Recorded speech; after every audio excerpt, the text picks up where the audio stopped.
This is Dream Warriors with no headphones. Full of I got no headphones. 31 Days of Terror.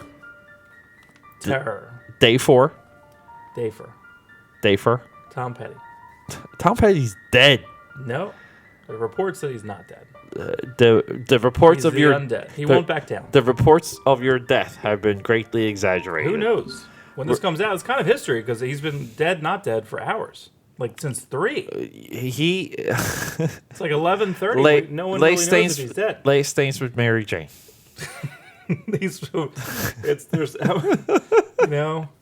living like a refugee. Tom Petty is living a day of dread right now. That's it. Maybe he's just running down a dream. Let's just keep going. We can just keep on. This is probably a nightmare for most people. It's probably a horror movie right now. I think just listening to us is a day of dread right now. Whoa!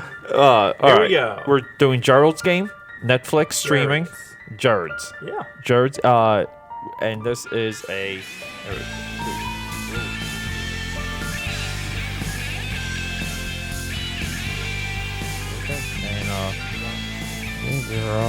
We're back. We're sitting with Mark. We're both kind of. I think we're beat up. I think we're equally exhausted from the day, but I did want to talk about this because you were right on top of this movie. Yeah, I was. It's funny. You were the man, dude. I saw a preview for it. Then it was like 3 days later. It was on. It was yeah, on Netflix. Yeah. I was like, oh. So can we get to? There's 2 things I want to talk about. This I want to get to one of them right now. Gerald's game. Our girl's going to win the Academy Award for this, right? Do you think it is? Do you think that would be such a win for Netflix? I don't know if anyone knows about this movie. I don't care. It is such a good, it's good, singular performance. I would say Bruce Greenwood can get a Carla Gugino, very possible nomination, but I would say Bruce Greenwood equally definitely good. Yeah, because Supporting. everyone plays double roles, and it's 2 at least it's 2 people and there's double roles, right? At least 2. Okay. I think this is the type of stream, just say streaming, however you want to define it, but this is what you wait for. Like you wanted it to get to this level. So eventually, this is really just paving the path of Marvel movies and Star Wars movies and whatever else premiere streaming. It's all going to it's just going to run together or be very close. A couple weeks in the theaters and then boom. Yeah, but I think that a couple weeks ago I talked about it where I watched Okja and I watched Death Note and I watched Jessica James that I'm super high on Netflix because their original movies are good. Yeah, and their series are good. Yeah, there's so much entertainment. Take my money, double my money. I'm fine. And you and I are the same with Death Note. I think that was as good as it could have been. Mm-hmm. And I don't know. I really dug. I like Death Note a lot because of what they didn't use from the anime. Mm-hmm. But again, a lot of people like that. A lot of people ask me about that. They're like, "Hey, you're a comic guy. You know that, right? Yeah, you like that, right? I like that movie." And they were like, they wanted me to be like, "Yes, that's okay for you to like this. It's fine." Yeah. And I give you my blessing. Death Note is just one of those big ideas. It's just like a big idea. The first 10 minutes is perfect. You know well, what I mean? That's the first. That's your setup. It's the iconic. Yeah, it's the first 10 minutes. It's the most iconic anything probably within anime, I think. But Gerald's game, Stephen King novel, quietly came out. I mean, it's kind of the perfect time for it because everyone's high on from it. Yeah. So here's the funny thing. So my contention with one of my thoughts with Stephen King is that I would say his dramas resonate so much more within cinema than his fantasies.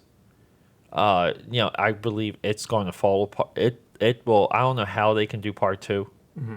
Okay, because even the origin of the creature and there's so much of it that just doesn't connect. The universe is on the turtle's back. I'm fine with it. What are we doing? That's what happens. What are we doing? That's true. But why would the opposite of that crash land in like Indiana or wherever, like or like Maine, right? Is it Maine? Maine. Yeah, right. Why would it? Why would the opposite of creation just hang out on Earth, waiting every 30 years? You're the opposite of a cosmic. It would be like the equivalent of like like if Galactus just was hanging out somewhere, waiting in the sewer. Right. If Galactus was hanging out in the sewer, that makes no sense. Makes no sense. But it's scary. yeah. So okay. So this is. I think this is almost a part of a block now for Stephen King, where we have Shawshank, we have The Green Mile, we have Misery, Dolores Claiborne, Stay by Me, and this, which are the absolute best Stephen King adaptations. But they're also the least fanciful. Okay, so this really blew me away because I didn't know. Like, you told me you watched it, you told me you wanted to talk about it. I came home, I put it on. I didn't even know what I was getting into, and then when he brought out the handcuffs, I'm like, yo, Mark's a genius. Well, okay, so the setup essentially Mark knows what's up. Bruce Greenwood's probably what, 50 something? I think he's 60. You want me to, you can go. Let me So look him basically up. it's a couple that is having some marital stress, so they go to their lake house to have a getaway, and it's prefaced very early on 61 that no one's around. That I called the there's no one's going to be around. The neighbors, they're not even coming down until Sunday or later. What you don't really know, it's a setup. You like it's very subtle, right? Really great. The exposition for that is just boom. Like, you're just And then they almost hit a stray dog who's eating remains. He's eating roadkill. Best dog ever. As Cujo. Like, I was like, I was just immediate echoes of Cujo. Yeah, I just, you know what it was? Okay, so dogs hanging the laner, right? They kind of get the 3 roll with the dog out of the way quick. Right? In 20 minutes. Yeah. Yep. Now, at this point, okay, so what and we're little should have been like, that dog was just like Cujo. Like, they could have. Yeah. I thought the dog was going to have it more of a nefarious angle. Rather than just a dog. Yeah, but when I realized it was just going to be a dog, I'm like, that's even scarier. It's even scarier. Yeah. So there's no difference. So yeah, they get there. He starts to cook, and he's making some beef. So she takes a piece of the beef that's like worth $200 a serving. The Kobe beef, from Kobe. Yeah, Kobe, Japan. So not Kobe Bryant. I don't even know where Kobe is. I don't know. I can't afford it. So she goes outside and is trying to like lure the dog, which was a really good scene, actually. Yeah. Really like, kind of intense scene. The dog comes out of. So what she's made? How old is she? Let's see. The Gugino. And you know, who is Silk Spectre? So Silk Spectre and Captain Pike. Yeah, that's exactly. That's what I got to do. Yeah, I was doing it. I was doing when I was watching it. So we were right. Every movie I watch, I'm like, hey, there's Mystique, and so I got to always like put the characters together. Yeah. So what ends up happening is he lures, he lures her back inside. Say, hey, please don't feed this super expensive. Throw the beef. Who cares? But the weird thing is that he leaves the door open. He leaves the front door open, leads her into the bedroom, and says, like, "That's sexy time. I'm pulling out the handcuffs. You get in bed. We're ready. This is it. We're reviving our marriage." And there's no. She's 46. They don't talk about it. They don't talk about how there's any type of stress. You just know that it's in the driving scene a little bit. There's tension, right? It's uneasy. Nothing's really talked about, right? But it gets right into the there. movie. Yeah. He handcuffs her, he starts to do things, and then she freaks out and says, like, you're having some type of weird rape fantasy. Yeah. And then he starts to have some trouble, and it's right in the trailer. I mean, it's pretty much no spoiler. Yeah, so he has a heart attack. Has a heart attack, dies on her, she kicks him off, he falls off the bed, head starts bleeding. She can only see his arm. Now, and, she sees his arm, she sees the blood going. So when he got up from bed, like when she first had that was me. Yeah, the first when she had the first vision of him. Okay, let's just call it that. Were you following it, or were you thinking something else? was happening? Were you thinking it was a supernatural I wasn't really element? sure yet until I think Yeah, until she came into the room.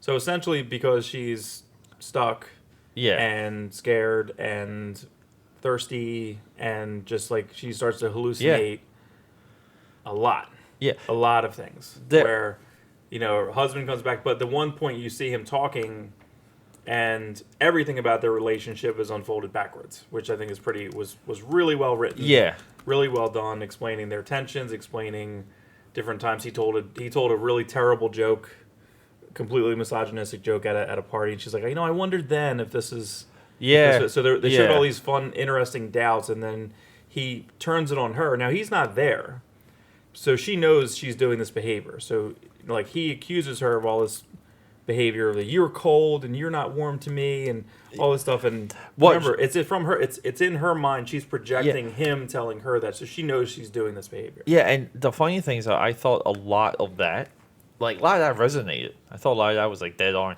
Mm-hmm. Just really the subtleties of being with someone, kind of the I think nuance is the wrong word, but it's just the I don't know. I just You thought relate it to all the Viagra parts where you yeah, can't get it up and you have to take Viagra yeah, and have a heart attack and fall on the ground. yeah. Now, so you think it's powerful? You think the performances are powerful enough to escape in Netflix? 100%. Well, we almost had we had Manchester by the Sea and we had Lion, right? Those are two Amazon movies. They're Amazon films, but they get into movies. Correct. So Right. okay. So I think once, like that's a part of the massage. Okay, we have to. There's so much market share being lost right now in cinema. Okay, as part of the The deal. worst summer ever. Yeah. Right? Even though Yeah. Not. Look, I realized this with two things: butts and seats with Homecoming versus Tobey Maguire. Mhm. Okay. The failure. And I'll put it on the books. Failure of the Planet of the Apes that came out. Mhm. Okay. Again, like it's a butts and seats type scenario, not money, but butts and seats, and Alien Covenant, I was watching that here. Uh, exactly 2 months after that movie came out, I was watching it at home, and now, Right. now as we speak, and I did because I've been working on like a side series for Dream Warriors. The funny thing though is that there's no summer movie now, as I'm talking to you, that is not available on Amazon Prime at this moment. Right. Okay, so any summer movie that came out, we're just hitting fall. Right. Like fall, It's October 2nd. yeah, fall's just happening. Okay, Spoilers. October. yeah, spoilers. It's October. If you didn't realize. yeah. So yeah, Tom Petty's alive. we or dead. I think there's multiple data points that easily lead to this being the fall of what we would call like the movie going experience. So like, if this movie came out in theaters, would people pay for this movie? Because it's not a comfortable movie. It's not exactly a horror movie. It's a thriller. It's not, but It's a psychological thriller. yeah, but at the same time, like we're dealing with we're dealing with a different type of content absorption. People, okay, so like a good example would be, I just saw Transformers the last night. No, I'm sorry. Okay, yeah, I just saw Horror that. movie. The 30 Days of Dread. the one thing that stood out while I was watching that was that like there's definitely a ton in that movie. Okay, It's a ton of garbage. There's a lot in that movie, and it's just funny where even the 2.5 hours, it just doesn't seem enough to put everything in place. And what's happening is that I'm watching this movie. I know I'm watching the movie, and I'm saying to myself, "Oh, this would be a great 10-episode series. This would just be a great 10-hour storyline," and everyone is, I think, programmed for that. See, movies are just dying because everyone is used to the longer format in storytelling, and all the writers are flocking to these opportunities. Okay, everything now is 10 hours, 13 hours, 3 seasons. It's House of Cards, 60 hours for 5 seasons, like of that. Okay, Game of Thrones being its 7 seasons. So we're dealing with like 100 hours of content. What appeal does a movie have when there is this type of experience, and that's so the film going experience of being captured and transported is gone. So movies have to develop a different definition. I think if this movie came out even 5 years ago, it would have taken over. It would have taken over. Any time of year, this movie would have taken over. February. The February release. Perfect February release. It's past dump. the dump, but like on the way to the like real good, but not quite. I don't know. I mean, now, I mean, it's pretty complex. I really enjoyed everyone's performance.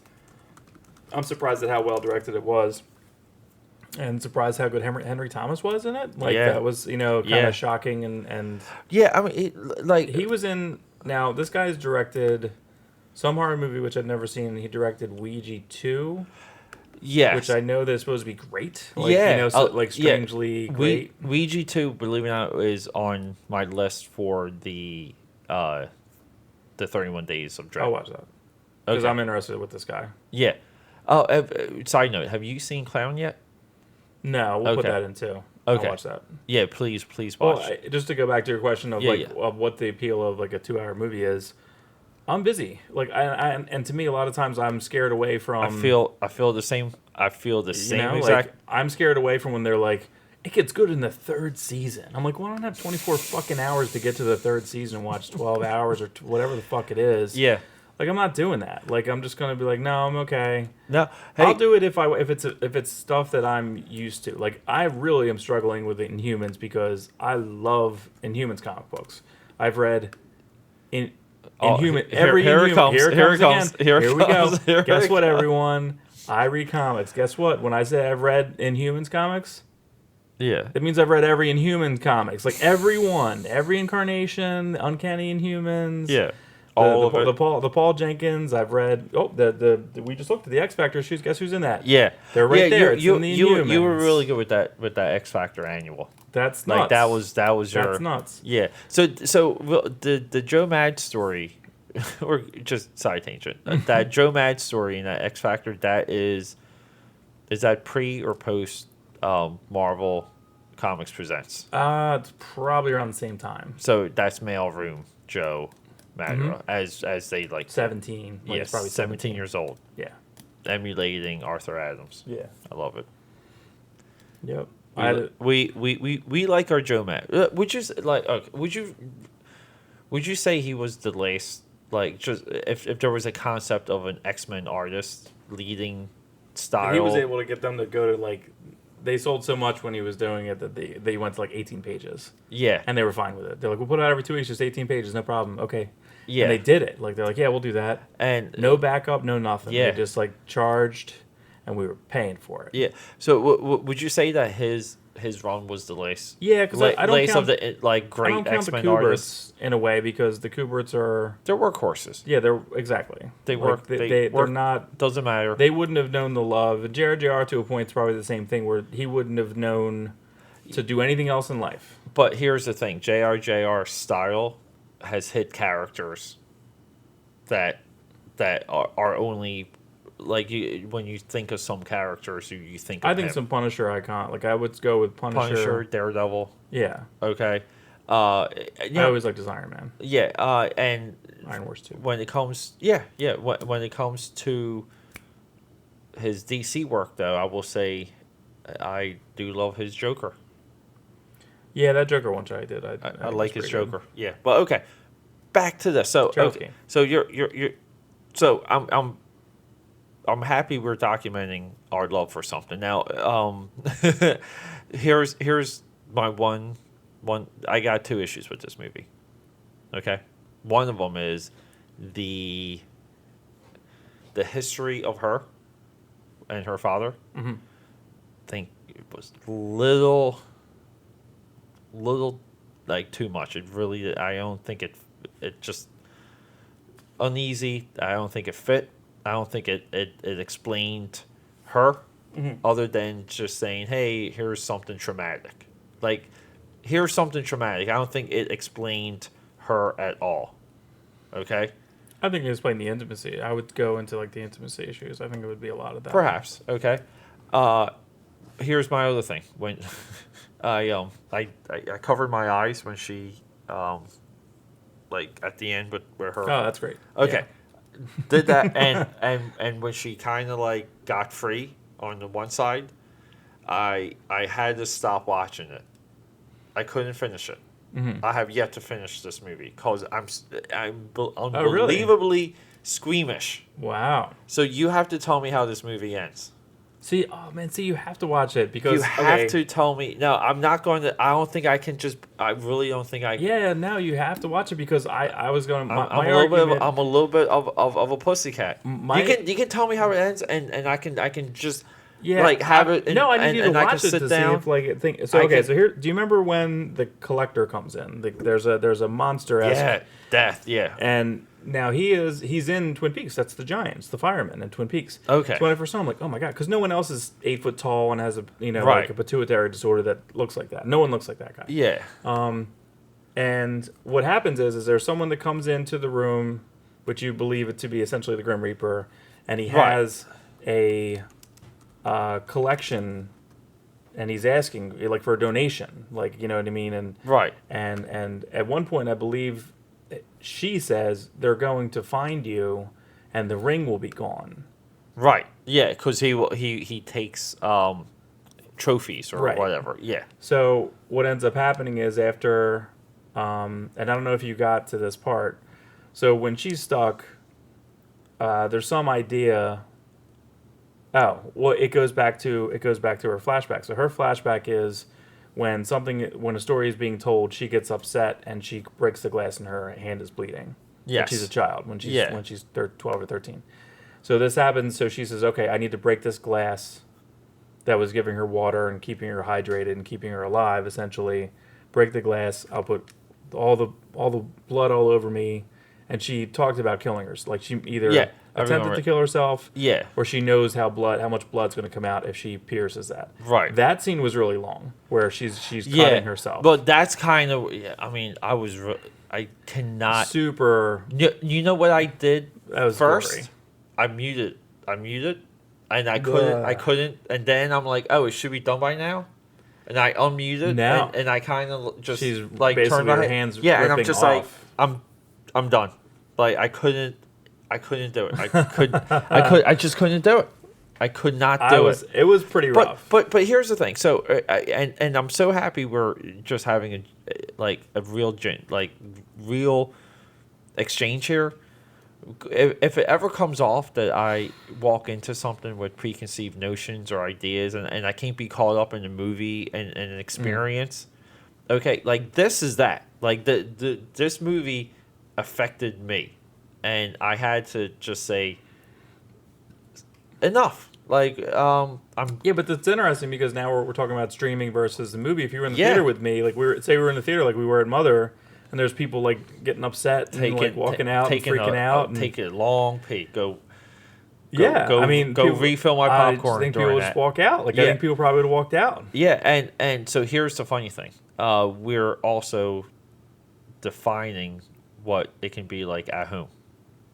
You can have the same experience, but you can have the same experience. Movies still transport. Like their intent is to transport you. They transport you, and they have all these tricks to do it. Good writing, good acting, special effects, lighting, mood, all intent, all these things to trick us. I was completely wrapped. Like sometimes you get wrapped and captured into things that you love, and sometimes it's good to be taken where you're uneasy, taken out of your comfort zone, and that's what this is.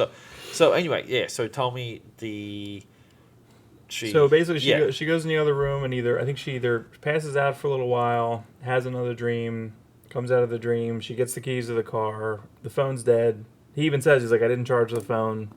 Like, all the little things that go on throughout the beginning, I think, is fascinating. Every single one of them comes back. It pays off. Every one. The glass on the thing up top. You know what I mean? Like, every single one, it all comes back. Even when she gets out, remember, she gets out really easily, and she's like, do you think it would be that easy? Yes. It's not that easy. Right, yeah. And so I was like, wow, okay. Because what surprised me, too, you're in the plot in 10 minutes.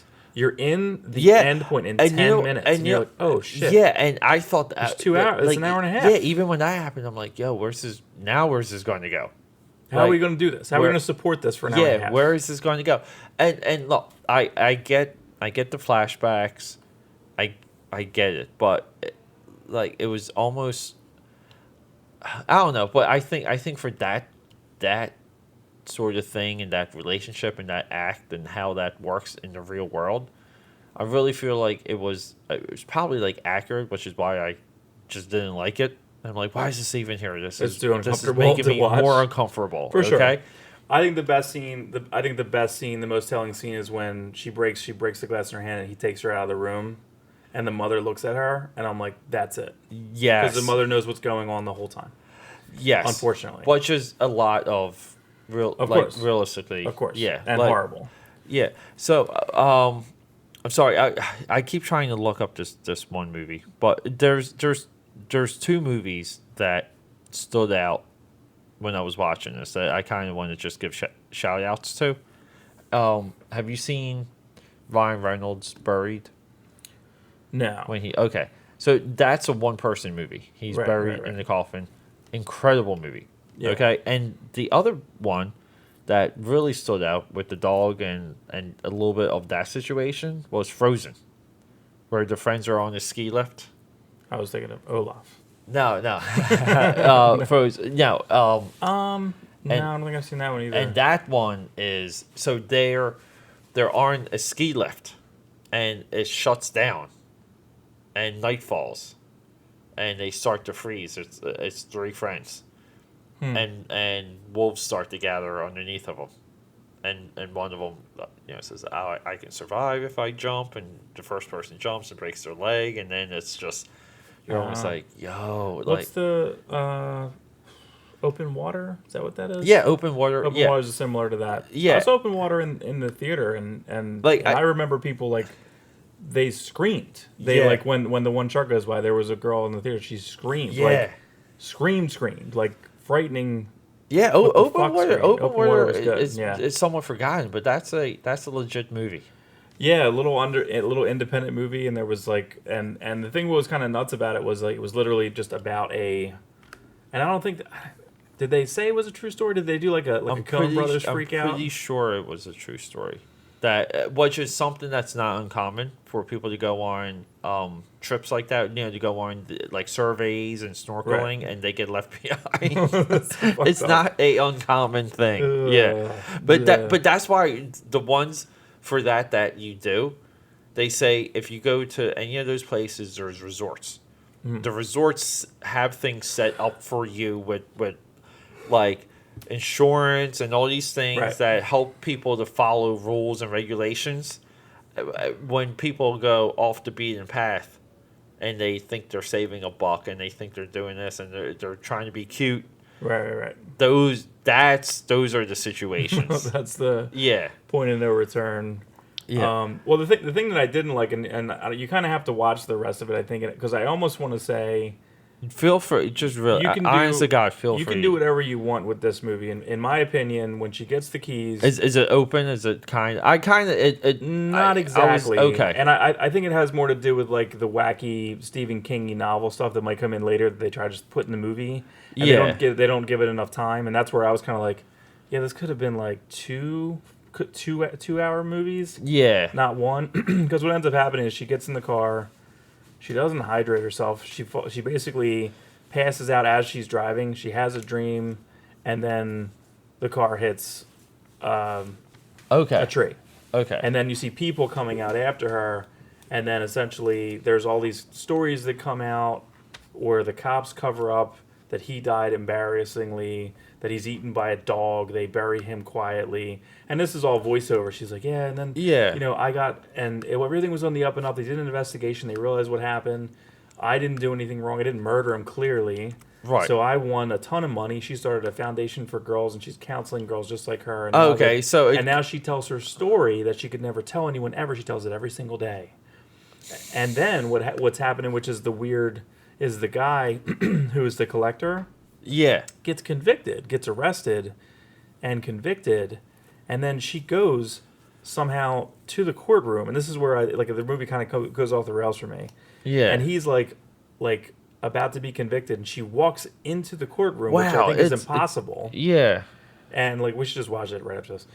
It's impossible that she gets in there, and then she says hello to him or something like that. He turns around, and she's like, "It's you alive?" Because he ended up she's the one that got away, or I don't know. It was confusing. So I don't need that ending.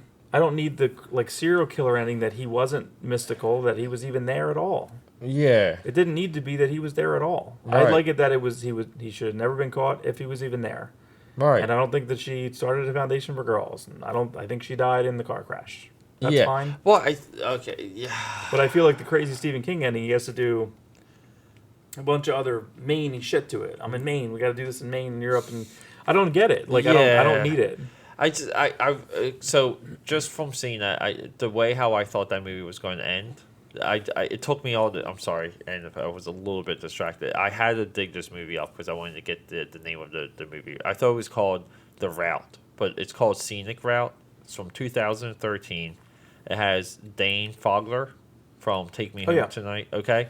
And Josh, Fantastic Beasts and Where to Find Them. Yeah, and Josh, in the case. and I can never pronounce his last name. Josh Duhamel from Transformers. Tad Hamilton. Yeah, Okay, yeah. So the two of them are in this movie that is fantastic, and essentially what happens is they're friends. They grow apart.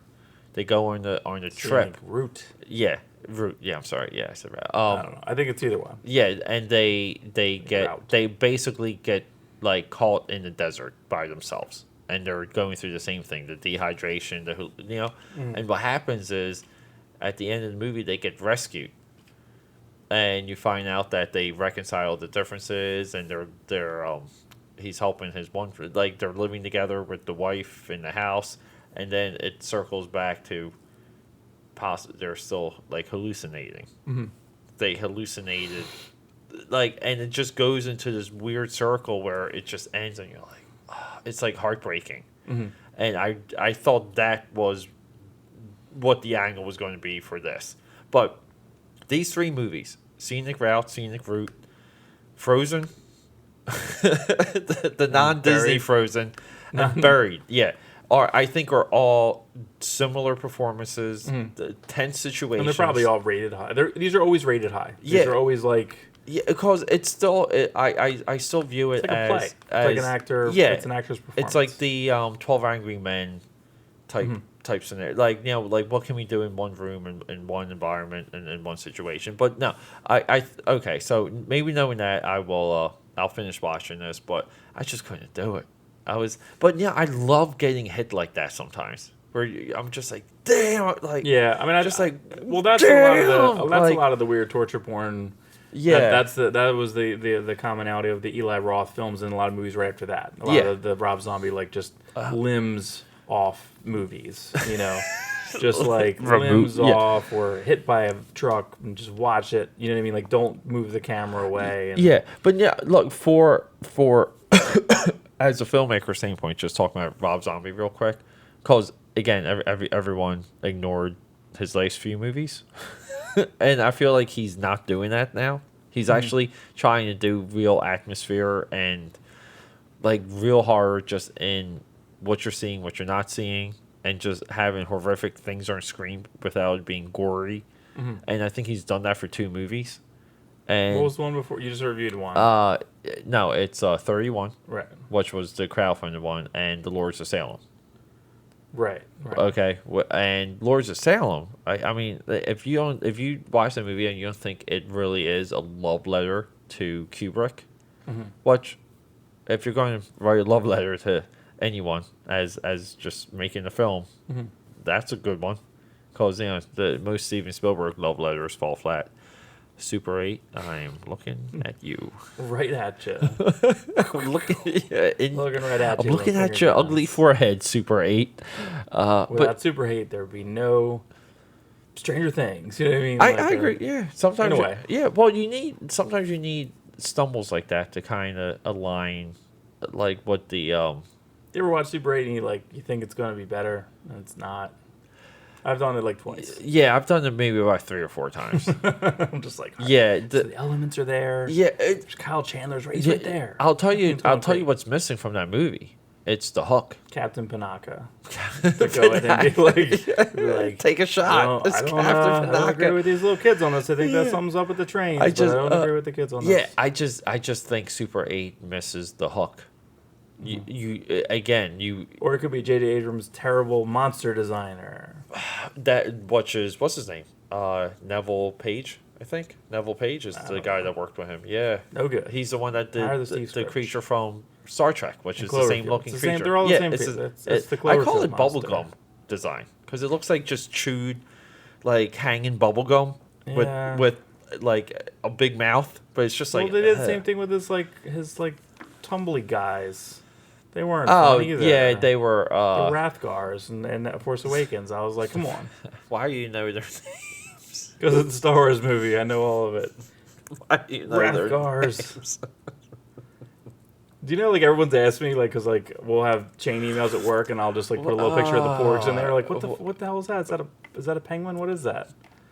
I'm like, no, man, it's a porg. The next big thing. Yeah, it's the next... It could very well be it's going to be super annoying. No. Everyone's going to freak out. No, because you people... Think it's going to work? People know. They know. That's what I mean.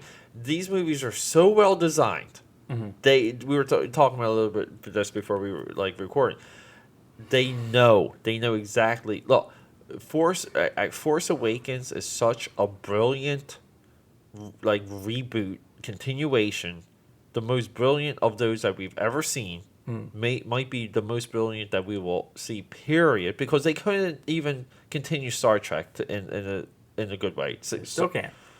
Yeah, I mean, Star Trek has the J.J. Abrams, what's it called? The Kelvin burst. The Kelvin, yeah. I was going to say Kremlin. They did that one time, and it worked. But they couldn't do it with 2 other movies. Well, they keep going back to Spock and be like, are we allowed to do this? Can we do this? Yeah. And Spock's like, oh, you can do it. And then he dies. And he's like, well, they're like, oh, shit. Well, we got to put a cameo in him anyway. Just have him with a little picture card. Right. To Spock in the beginning. But I think this is a part of the mastery of these next 3 movies, because we even know in Last Jedi that it's going to be like a flip empire where the rebels or the rebellion get crushed, not in the beginning, but at the end. Mm-hmm. Okay, and I'm like, that's just even cool. If the whole movie builds into just a crushing of those rebel fools, which I'm dying. Okay, we're hitting the 40-minute mark. I think we're done. You got anything else to say about this? Just the design work. I mean, just to go back to your design work. So you're saying that before? Yeah. I mean, I knew because for Halloween I was BB-8 for Halloween before the movie came out. Yeah. And now I was like, oh, and that character worked a million levels. Yes. So the Borg will work a million levels or not. Yeah. No, it will, because there's lessons to be learned from the Ewoks. All right. So closing out on Gerald's game as we talk about Ewoks. So do you think Dream Warriors prediction? Just going into this, you think that this is her performance? 100%. Really?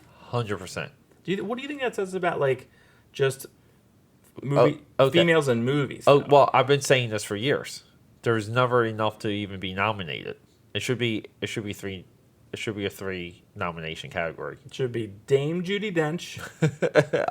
Always. Meryl Streep and whatever the fuck she does. And whatever new girl. Whatever new hotness. It's going to be a Chastain or a J-Law. Yeah. And hope that the new hotness does not win, because as soon as the new hotness wins, no longer will the new hotness be in anything relevant outside of Charlize Theron.